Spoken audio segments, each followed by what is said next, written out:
Looking back on 2022, we loved a lot about what the Bravo celebrities were serving up, and we've put together our first annual Couchwives Awards. But first, we know that Jen has been sentenced and Lisa Rinna has gotten the boot on Real Housewives of Beverly Hills, so we gotta talk about it. We gotta talk about it. I'm Carrie. And I'm Iris. And we're the Real Couchwives. Amazing. All right, so Jen has been sentenced. It's officially happened. She got 6.5 years in prison and 5 years supervised release afterwards.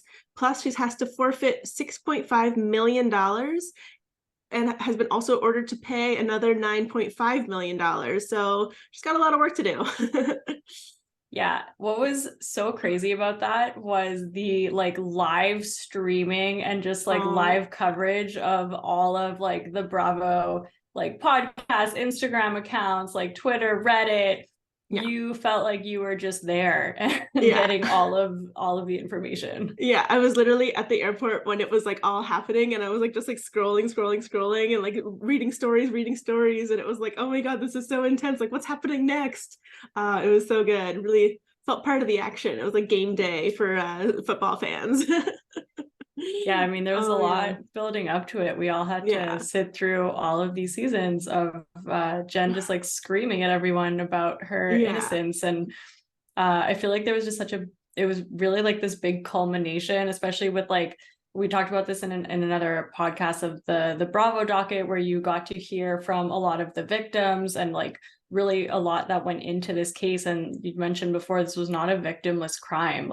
This is really heavy and this is really real, and a lot of people are suffering for a very long time. Yeah. So I think it's at least there's some justice that could be served and kind of put some closure. I think it kind of fell a little bit in between what Jen was wanting and what the government was wanting in terms of sentencing. Yeah, I mean, looking at the prison time, the supervised release plus what she owes, I guess it does feel a little bit more justice has been paid. But if you look at just the time in prison, I did feel wow, 78 months is it? That feels very low for how much crime was committed. Yeah, for sure. I think it was a little bit surprising. Mm-hmm. Yeah, and I feel she was kind of acting a little bit cavalier about the whole thing. I know that her lawyers were really arguing that, she's very remorseful, she's very upset, she's very sad, she really feels for the victims. And I just I don't know if I really buy that, unfortunately. Yeah, we did not see any of that. No. And it's if that's what, I mean, she didn't put that on the show. And I know they said oh, you can't take any of what is said on the show because it's curated and not curated, it's it's highly edited, and she's blah blah blah. But she could have at least tried a little bit. But I guess you could have been a little bit more remorseful. I guess you can't seem remorseful if you're pleading innocence. Yes. Yeah, exactly. Halfway through the year. Yeah. But yeah, she definitely doesn't do herself any favors, especially with this new thing that's come out. There's an article that's Jen celebrates her, less severe sentencing at lavish dinner with close friends. Yeah. The celebrates word. Yeah, exactly. The lighter sentence too. It's just it's, they had all this kind of the lawyers were saying how remorseful she was and all that stuff. And then she goes out and celebrates the night after it happens. It's just okay, so that really was just BS. I know that there's no right way to be a criminal, I guess, but this didn't feel this was the right way to do that. If you really wanted to pretend that you were remorseful, don't go out and celebrate later that night. I realize you only have another, I don't know, month and a bit to not be in prison, but just maybe try to not be so public about celebrations and privately. Privately, yeah. For some reason, when you said there's no right way to be a criminal, I just thought of someone needs to do a case study on all of the kind of criminal conduct that's gone on in the type of Bravo world. Yeah. I mean, I guess the Bravo docket is kind of the closest thing to a case study in these things. Yeah. But yeah, I definitely feel if her lawyers had their say, they probably would have advised her against going out and celebrating that evening. Especially like in a city like New York City, where you know that there are probably going to be paparazzi, you know that this is public, you are a public figure, this is the day that you have been sentenced, like this is, yeah. Sure. Anyways, moving on, we're finally done with Jen Shah in Salt Lake City. We won't have to see her for at least another 6.5 years, and who knows if the show's even going to last another 6.5 years. There was a blind item that came out earlier this week that's basically saying that the whole season has had no storylines. The reunion is going to be even worse, and it hasn't even aired yet. And executives are allegedly, very important, allegedly, scrambling with the Salt Lake City Housewives. They really don't know what to do. Apparently no contracts have gone out. Production is being pushed, it seems like. And it sounds like, and again, all alleged, Lisa Barlow is the only one that is safe. So that's kind of interesting. I can kind of understand that, because this has been a really hard season of, not even a hard season of Salt Lake City. It's just been like, what was the point of this season of Salt Lake City? Yeah. I really I just wish to be a fly on the wall on, you know, the higher ups there, just being after seeing everything that's come out, I wonder if they're can we just set that season on fire? Just put it in the garbage. Well, and that's put it away. That sounds like what they're doing though, because I think a lot of people are speculating that they're actually not going to be airing the entire season, and that they're actually giving the season a 2-week break before the reunion, because they're let's just wrap it up, let's just you know, eat our losses, deal with what we have to for all the ad time that's been bought for this season, and just move on, get the reunion over with, push production out, rethink about what we want to do, which is kind of similar to the strategy that they had for Beverly Hills, right, where that reunion I think just ended up being so bad.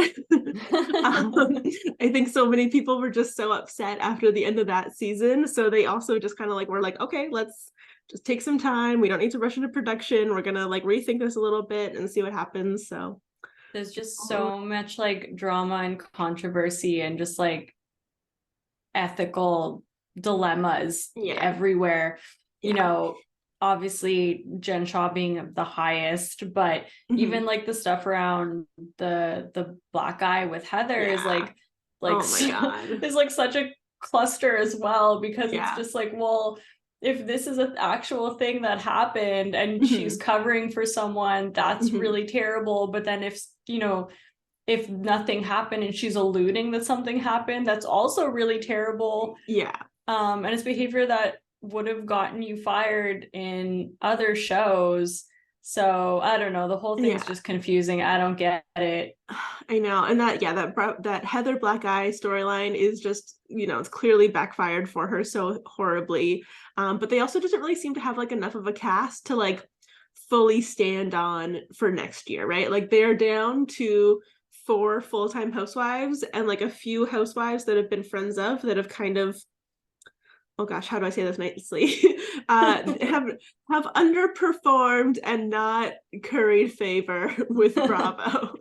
And so I think, Angie Harrington, try as she might, she's not coming back, or she's not doing what Bravo maybe wants her to, that has warranted her getting a full-time housewife spot. Angie K seemed to get in a little bit of a fight with Bravo, saying that she thought that they were going to pay for her party, and that she paid all this money for whatever, all these looks and everything that she thought they were going to reimburse her for, and they were no, we're not going to do that. So that doesn't seem like that's worked out well. I think Dana's the only one that I haven't heard anything about, her kind of interaction with Bravo, so maybe she's safe, maybe she'll come back, but we'll see. Only time will tell. Yeah, don't know what's going to happen there. I guess we'll have to stay tuned, but I do feel confident that we'll know exactly when it happens. Yes, definitely, without a doubt. And then right before Jen, we found out that Lisa Rinna is leaving Beverly Hills. Yay! Party! Slow clap! Slow clap! Pop champagne! Yeah! So this was on one of our moments that we were most excited for in 2023, which was a Beverly Hills shakeup, and we're 1 week into the year and it's already happened. I'm actually surprised. I really thought they were just going to keep her. All signs pointed that they should not. clearly the fans are over it, but they've gone against that in the past, and clearly Andy loves her. So I was kind of surprised by this, but you saw it coming, right? Like you saw her planting the breadcrumbs months and months ago when she was saying how she was like trying to become like the highest paid housewife with her like $2 million the contract that she was asking for. And then something leaked that apparently they said no, and that's why she's leaving. Also, just like the initial story that leaked was so favorable. It's so clearly all coming from her camp.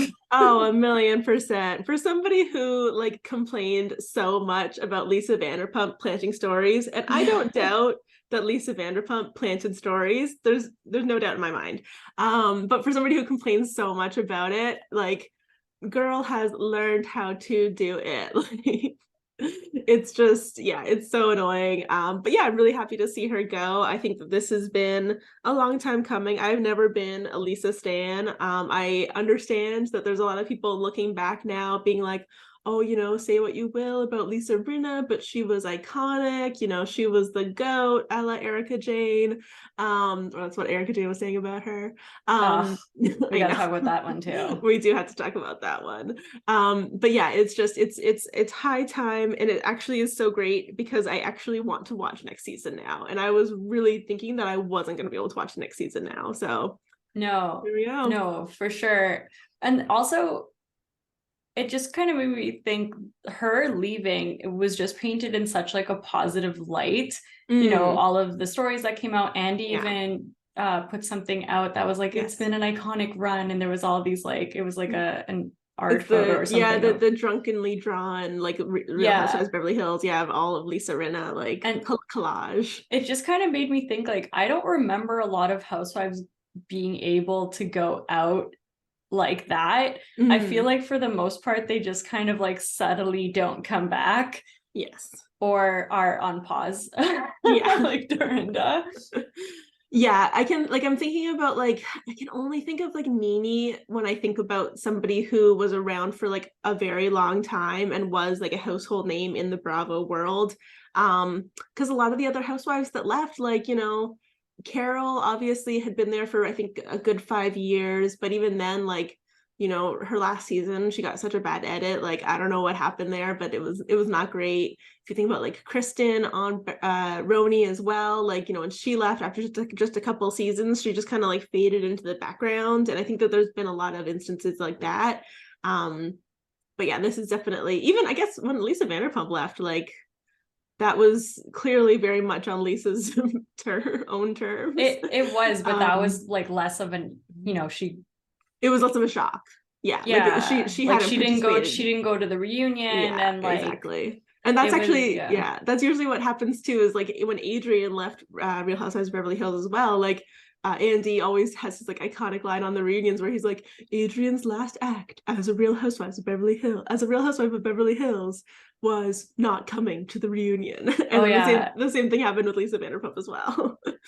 But I mean, so that it's just kind of frustrating that they still kind of let her go off and like paint this idea of her as being the GOAT. Like, so to talk about Erika, there was what to me seemed like a clearly, like, she seemed to have paid this person to take that video of her, because did. Like, right, because he's like following her very easily in a parking lot. She's speaking directly to the camera. Like, no, he was lobbed. She was lobbed some very easy questions that she clearly had rehearsed answers for. And I don't know if you noticed this as well, but the actual video was filmed by Backgrid, and Backgrid is like notorious in the like blind item and just kind of like, you know, staged a celebrity like sightings or whatever world of like, if it's a Backgrid photo, chances are it's been paid for by celebrities. Interesting. Okay, they have set it up. That I thought that immediately once I saw it. But so she called Lisa the GOAT. I have to say, at the beginning I feel like I did like Lisa, especially her friendship with Aileen. Was that Eileen? Eileen. They were fun Eileen together. She had some really good iconic lines, like, were you doing coke in the bathroom? Oh my god. But then her whole story just turned into bullying. Yeah. And she also never put any of her own life on camera. Like, not to get into too many of the details, but we know that a lot of things were unfolding in her own life. A lot of them were about her kids, so it's her own prerogative not to share. But she doesn't own any of her own stuff. She's like, she just kind of like tries to take down other people, and I don't think that makes you a goat. No. Like, she can't bring anything on her own. To call Lisa Vanderpump a coward also was just so uncalled for. Like, they gave her no mercy when her brother had just died and she was clearly grieving, and I can't believe that they're still going with this storyline. So I can't believe we're gonna have to come back and see Erica's smugness. But it will be interesting to see Erica and Kyle and their group get smaller. Yeah, there's only 3 of the Fox Force 5 left, so I'll be interested to see next season. I did think it was interesting in Erica's, like, that little like pap walk that she did. Is that what you can call it, a pap walk? Perp walk, pap walk? Who knows? In the parking lot. Yeah, in the parking lot. How she was like kind of praising Kathy, because I thought that was like an interesting move. I was like, oh, is this a little bit strategic for you to kind of like have a little bit more like favor with Kathy next season? 100%. Now that Kathy's like totally called you out at the reunion. She was not giving her that praise at the reunion. No, definitely not. She was the one making up stories about Kathy at the reunion. So it's easy to see where we stand on these things. We're not biased. We're slightly biased. Hey, such is life. Who isn't? Sue us. All right. So without any further ado, let's get into our 2022 Couchwives Awards. This is the first annual. We're very excited. And just think of this as, something that your high school yearbook staff would have put together to just kind of have a chance to look back at 2022 and, give some shout outs to some of our favorite Bravo celebrities. All right, Carrie, take it away. Love it. Okay, so we're starting with most iconic reads, and this goes to none other than Candace from Real Housewives of Potomac. Oh yeah. So she may be super shady, and really kind of goes for the jugular, and sometimes it's a little below the belt, but they're definitely iconic. Oh yeah, definitely got to give it to Candace on that one. Not Today Satan is probably the one that stands out the most to me for this year. Definitely. All right, our next up is most likely to outshine you on your wedding day. This one goes to, of course, Miss Chanel Ayan from Real Housewives of Dubai. We love to see it. And I'm sure, oh my god, I'm forgetting her name. Carolyn Stanbury does not love to see it. Carolyn Stanbury would definitely agree with this one. Seriously. Oh my god. Next is most likely not to change at all, and that's going to Erica. Probably could understand why. No explanation needed. No explanation needed. Yeah, definitely. Another one coming up for that one is most likely to stir the pot and then run away. This award, of course, goes to Kyle Richards, who she does love to stir the pot and she does love to run away. Yeah, she also loves to do the shocked Pikachu face. So that's honorable mention. So next is most likely to tell you their net worth without being asked, and that's Mia. Yeah, that is definitely Mia. I think she's done that a couple times. And what is that saying? Well, oh yeah, what Dorinda loves to say, how money talks and wealth whispers. Yeah, exactly. Mia definitely loves to talk. She definitely loves to make big claims. Talk about her ability to buy her friends Porsches, and how many businesses she runs, how much of a CEO she is. It's definitely been an interesting one with Mia this season. Yeah, especially on a show where the whole premise to get on the show is that you're wealthy. Yes, yeah, exactly. Like, congratulations, all of your friends are wealthy. Yeah. All right, next up is most likely to charge you $100 for a hoodie from AliExpress. And this one goes to She by Sheree herself, Miss Sheree Whitfield. So this was a long time coming. I think Sheree's been talking about She by Sheree since season 1 of Atlanta. So that was a long time ago. She finally did it. She launched a website. The website allegedly crashed. The website actually, yeah, it was one of those things where like the website crashed, but then the website was telling you that it crashed. And usually when websites are crashed, they can't actually tell you that they've crashed. So it was a very expertly crafted little thing there. Not sus at all. Not sus at all. And you know, Sheree, she really wanted to be able to get something out there. I can totally respect that, but it was definitely, you know, it was maybe not the spring summer that she had promised to us. I'll leave it at that. Maybe next year. Maybe next year, exactly. Everybody's got to start somewhere. So next is most likely to have Peter Pan syndrome forever. And you guessed it, it's Shep. It's Shep. Of course. Yeah, we thought this season that maybe there was a glimmer of hope that he had found someone that he was going to settle down with, but alas, not the case. Still in Neverland? Still in Peter Pan is? Still in Neverland. Yeah. Still up to his old tricks, you know.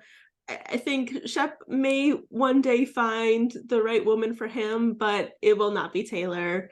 That was just a bit painful to watch this year with, you know, him trying to negotiate and stay in this relationship that clearly wasn't well suited to his needs and his wants, and definitely not well suited to Taylor's needs and her wants. No, and like especially after that reunion, there's just so much toxicity there. Mm-hmm. Yeah, so that's really one thing that we're leaving in 2022, that's for sure. That's true. All right, next up is worst dressed, and this is according to the fans, her castmates, and her children. You definitely guessed this one. It is Giselle. Oh man, the outfit choices, you know, they continue to astound us. We got to talk about the tiger hair this season. Oh God, in the confessional look. Yeah, that's a look. I really liked how Ashley did like a kind of homage to all of her castmates though this year for Halloween, and that I loved that look made the cut for Miss Giselle. It has to. It had to. It was too good. Oh, you're almost like, is it a joke at this point? I know. Or are you just like, oh, you know, she's just a little bit ensemble-y challenged, as Cher would say in Clueless. I love it. Yeah. So moving on, we have most likely to bring a goat to a party. And this one, we actually have a couple, which is funny. So the answer might surprise you. Yeah. So we have Julia from Real Housewives of Miami. But then we also have Chanel who gifted Lisa? Yeah, Lisa. Yeah.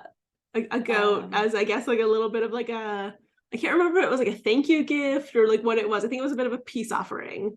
Yeah, and goat ended up being a big friend to Lisa and her children. Though I forget the name of the goat, but they I think it was just called Miss Goat. Miss Goat, yeah. Miss Goat. She was iconic. She was also iconic. She didn't make it, but she did not make it. She had a very privileged goat life. She had a really nice life. We should all be so lucky to live as well as Miss Goat did. Oh, I love it. All right.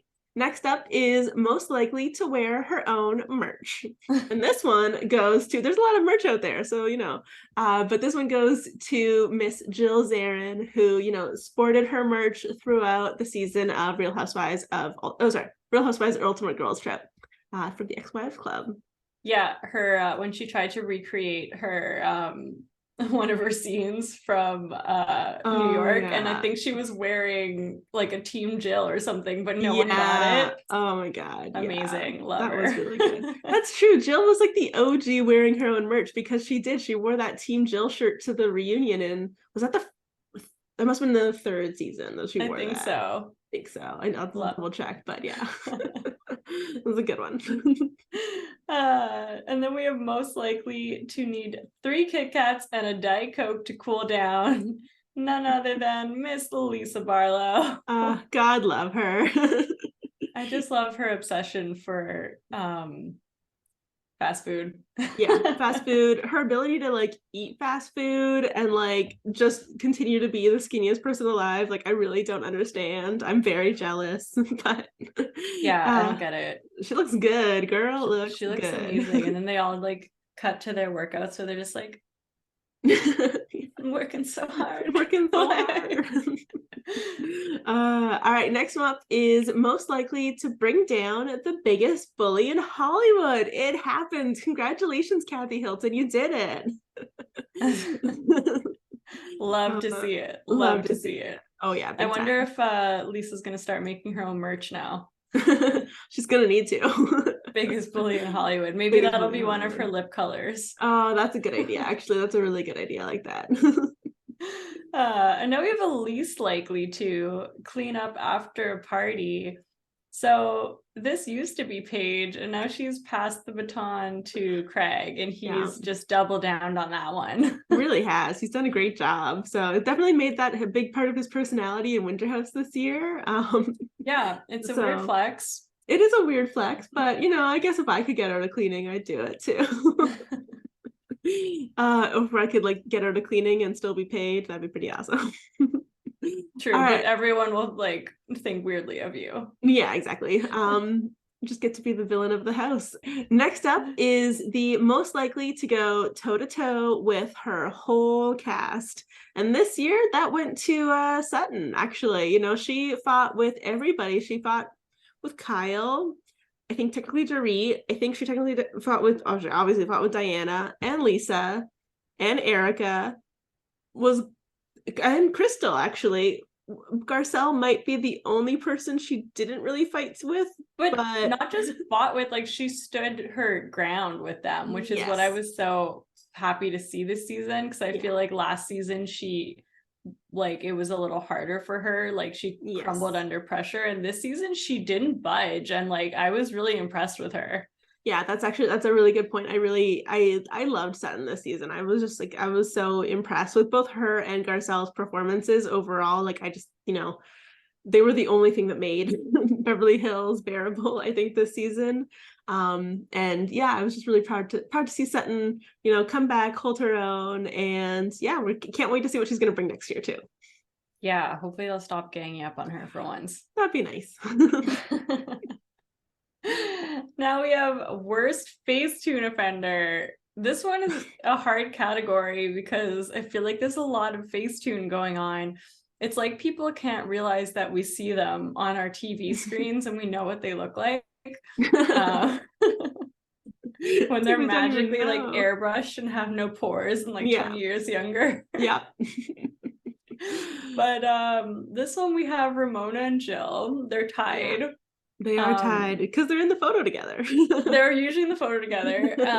Someone pointed out on Reddit, which is so funny, that like they'll do their face, but they'll always forget their hands. Their hands is a giveaway. I know. And I have to, so I've never used Facetune. I don't know. It's a terrifying app. I don't know how to do it. I don't know. It's like, oh, why even bother at this point? Someone showed me once, and it does not make you feel good about yourself. You're like, like when you go to like before and after, you're like, oh God. Oh, great. Awesome. Thank you so much. But I have to imagine if you're able to do something as like relatively small as like your forehead, you have to be able to do something as relatively small as like this part of your hand. Like maybe you can't do the fingers, but I'm sure you can at least do like, I don't know, what is this part of your hand called? Your hand. I don't know. The not palm. The not palm, the opposite palm. Yeah. Yeah, it doesn't make any sense. Well, I mean, I'm also like uncertain if they're doing their own. True. I can't see Ramona, maybe Jill. I can't see Ramona doing her own. But then, no, I'm sure if she was like getting an assistant to do it or like getting the help to do it, as she says, I feel like she would definitely be like, oh, make sure you do my hands too. And I feel like I'm sure if a young person was also doing it, they would know to that's true. Include the hand as well.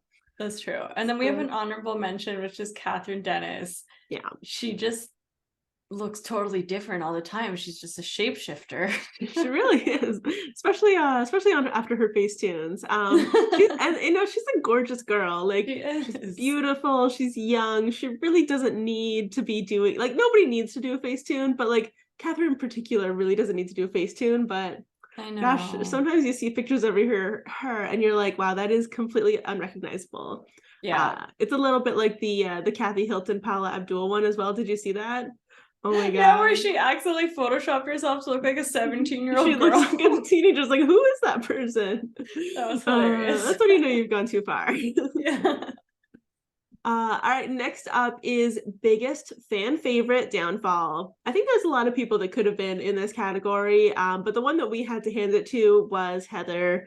You know, it's at the beginning of the season, I was a Heather stan. I loved her. I thought she was so fun. A lot of people were a Heather stan. This season has gone so horribly for Heather. The black eye aside, like just kind of like, you know, the conversations with Whitney about kind of like what Whitney's going through, her like continued alliances with Jen just continue to confound all of us. And also, yeah, just like this whole like black eye thing, like it's just, Heather, this is the end. I'm sorry, like maybe she needs a little to be put on pause.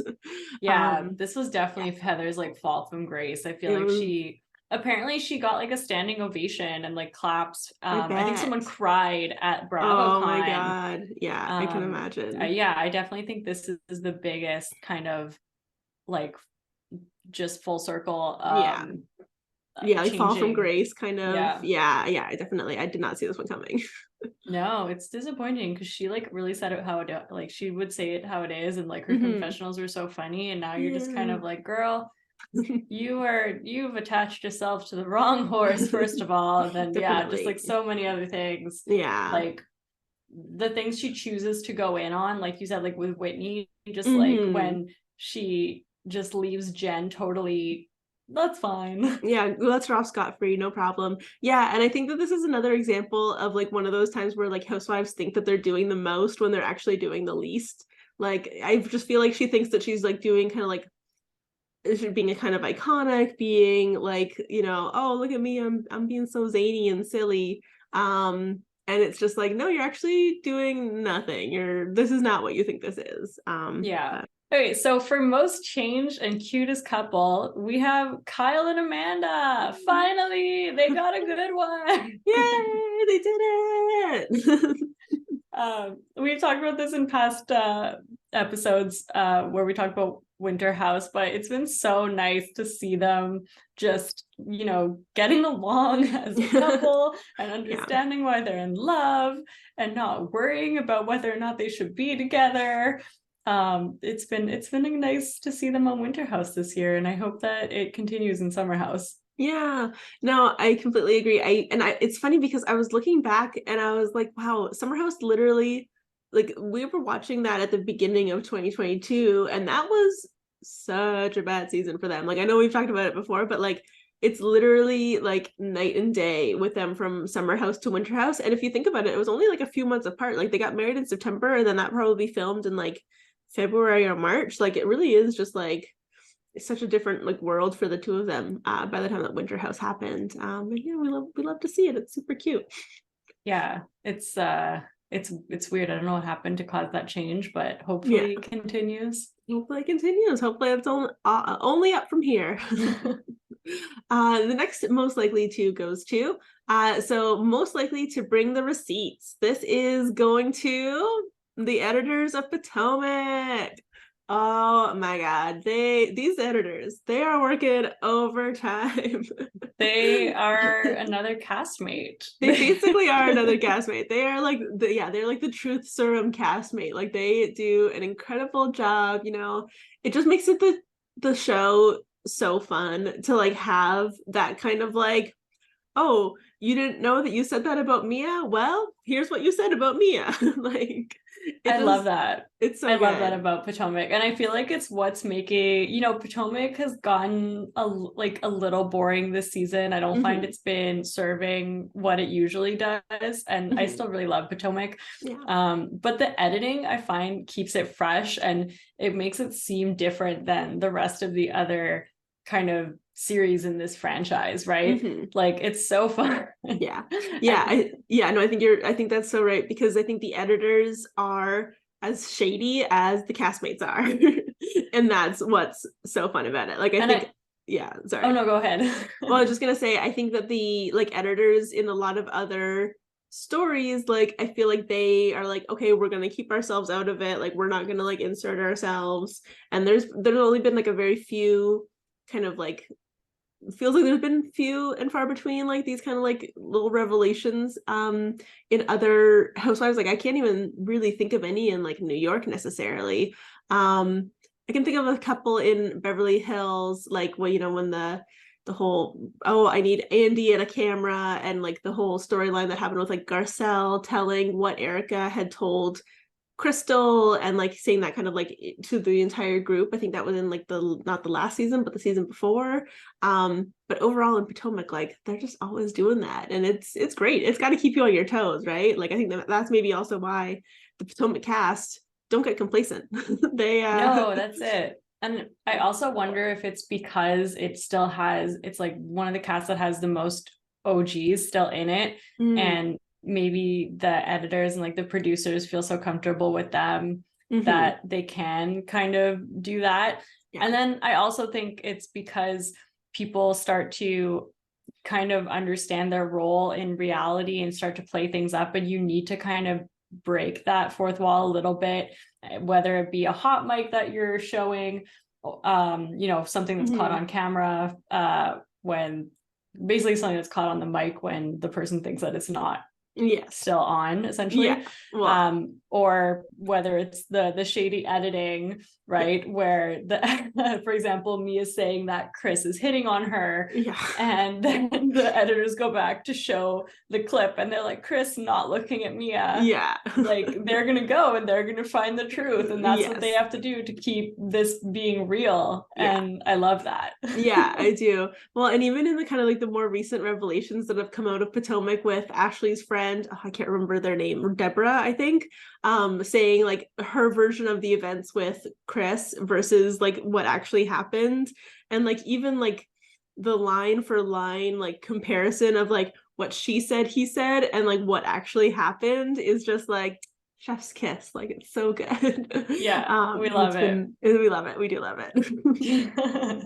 And then going to something we hate. From love to hate is worst first season as a full-time housewife. And for this, we have Diana Jenkins. Hands down, don't even want to talk about her. Just like so infuriating. So mean. And then I also find her tied for worst attempted villain. Yeah, she really thought that she was doing something there. She really thought she was like, you need a new villain, here I am. How many times are you going to quote that?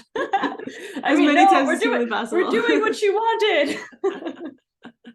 No, but we're making fun of her. It's all in good fun. That's true. It's not like the flex she wanted it to be. It is not. Yeah, I really like, I think back on like other housewives that like had really bad first seasons, and like I just can't really think of anybody that compares in exactly the same way. Even if you think about like early New Jersey with Danielle, who was crazy. I mean, she's also not great. She's also not great. But like at least she's good TV. Like she was unhinged. That's probably a better word than so crazy. And that is kind of what maybe Diana they like thought that she was kind of like come in and do, is that she was gonna shake it up. I don't know. Well, but she just like underperformed so horribly. I think the difference, and I'm not calling for Danielle, because Danielle is like a level of hinge when you're almost like, I don't feel comfortable watching this because like Jesus. But or like a Kelly like, Ben Simone perhaps. Kind of like first season not so good. But Diana, you could tell that she's trying to do that. Like it also has a level of fakeness to it, which makes it even worse. Which is like you're clearly trying to do something and it's just not working. I just no, she was just rubbed everyone all kinds of the wrong way. And And then she lied about having COVID on the reunion. Oh, and then Andy gave her like 2 seconds of airtime, which was hilarious. Exactly. And then we never have to see her again. So that's good. True. All right. Next up is most likely to mention it all. And this one is a late submission. I think that there were a few people that could have been in the running for this one, and this one has gone to Larsa Pippen. I know that Miami's only just started in the last month. I think we're probably like 6 or 7 episodes in so far. But I think Larsa Pippen's she's really been bringing it this year. I was pretty impressed. She is kind of bringing up all the receipts from Lisa and Lenny and their mortgage, and Julia, and like making out with like this like guy in Miami. And I love to see it. I love to see a housewife who's like willing to get down and dirty and put in the work. So I'm proud of her. I'm here for it, Larsa. Yeah, she's kind of like the opposite of Heather, where she was, I feel like, not liked by the fans last season, and now seems to be just the right levels of delusion that people are liking. Yeah, totally. Yeah, I think we really have seen her like really evolve for last season to this season. I think last season she was very like standoffish.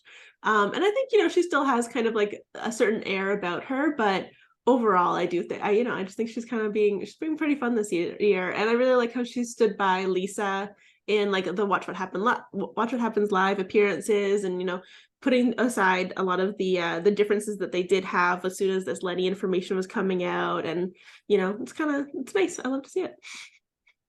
Yeah, I mean, that's what we love. We love a housewife evolution. So we do love a housewife evolution. Oh my god, it's so true. let's keep it coming.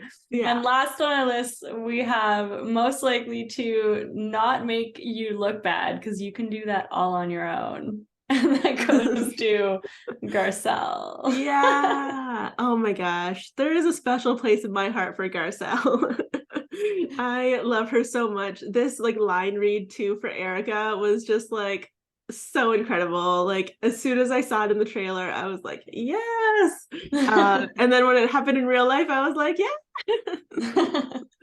Oh my god, it was incredible. I don't need to make you look bad. You can do that all on your own. Yeah, that was so good. Yeah, we love Garcelle, and I feel like all of the housewives just really try to be her friend. Yeah, I think that they quickly found out that they weren't going to be able to be smart enough to take her down, so they figured that they needed to kind of like try to find ways to like befriend her. And I honestly I'm just impressed with Garcelle's evolution. Speaking of evolutions, on Beverly Hills in general, like, she came in the first year with Denise, and she was very much like trying to read the scene, like understand what was happening. Last year, she had that like kind of prodding moment with Erica saying, but you are talking with Tom. And then like this year, like, she came and she was like, you're doing all this drinking, like what's happening? As she was bringing up like her issues with Erica's like way of speaking with Jax, like, she was having issues with Diana and the way that she was behaving and how the whole group was treating Sutton. And then at the end of the season, she was the one that like completely saw through this whole Lisa and Erica like takedown of Kathy, and was telling Kyle like, I think that they're trying to do this to you. Like, I think they're the ones that are planning the story. And like Garcelle, like, she's come so far. That's so true. I'm so impressed. She never does it in like a sneaky stirring the pot type of way either.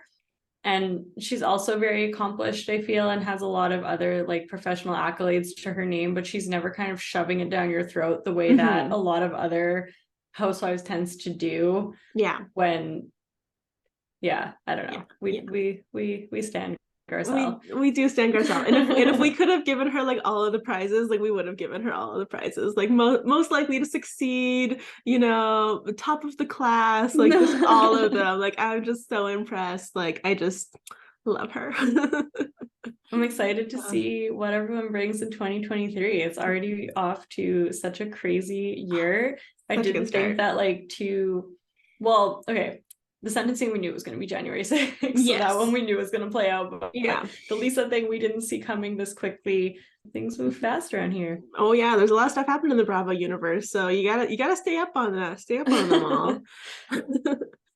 So that being said, if you like obsessing about all things Bravo, be sure to like and subscribe for more content like this so that you can overanalyze with us.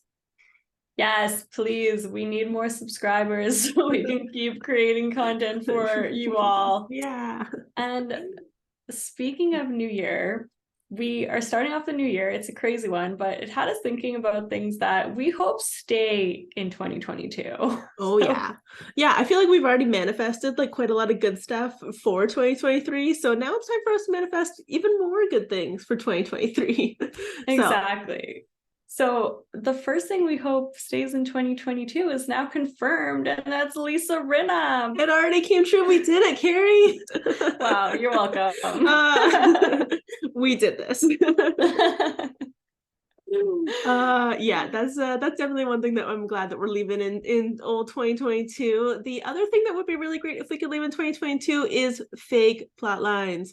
We don't need them. We really don't need them. I think the worst like and clearest offender of this is this whole like Chris, Giselle, Ashley storyline. It's doing nothing. It's not needed. I think the women of Potomac are interesting enough that they don't need to make up fake plot lines. And honestly, like I would watch Kendall Jenner cut a cucumber wrong. Like like we will literally watch anything on reality TV. We do not care. Like we do not need like fake storylines, right? I think we can evolve past them and like leave them in the past. It's so true. And like Potomac is the last season, like the last series that you would think would need a fake storyline. So yeah. I don't understand it. Yeah. I do think the reunion's gonna be crazy. Yeah. Because now that we like have seen all of these receipts and Ashley has seen all these receipts and Giselle has seen all these receipts, I think there's gonna be a lot of explaining to do. That's true. And I'm excited. I'm definitely excited to see what happens there. Yeah. I don't have high hopes that fake storylines will not continue because it's like the lifeblood of Beverly Hills. Like Beverly Hills is made on fake storylines. They've done it every single season since like I don't even know when, the dawn of time. Dawn of time. Yeah, I mean, that's a good point. I wonder when the first fake season or fake storyline of Beverly Hills was. Like maybe the Coke in the bathroom was a fake storyline because it was kind of like catchy and fun. But like, did you actually think that was happening? I don't know. But like just like the takedowns, it's so clear that they're every season they're like, okay, this is the person we're gonna go after. Oh yeah. No matter what, we're gonna take them down. And it used to be like pretty isolated, and then I feel like other series started like catching on to this fake storyline type of thing. Yeah. So yeah, hoping that with Rinna leaving, that sends a signal and people are going to, stop doing that. Yeah. Time to level up, guys. So to that end, we also hope that we can leave anticlimactic lead-ups and misleading trailers in 2022. I feel like there was so many different shows where they really teased these like storylines that had either like gotten leaked or were shown in the trailers that were going to be these huge moments. Like I don't know, just to name a few, Lindsay and Carl coming on Winter House. What are some other ones? I guess like this whole Chris plotline that you're talking about with Potomac. Yeah, totally. Yeah, one thing I was thinking about as well for this one was like I think that they were in season 1 of Winter House. No, that was like a while ago. It wasn't in 2022, but it was in the past. There was like this like storyline with like Kyle and like one of the other people in the house that they like aired in the trailer that they then never actually like showed us in the show, which either leads us to believe that like something happened and you edited it out so you aren't actually showing us all of the drama that's happening in the house.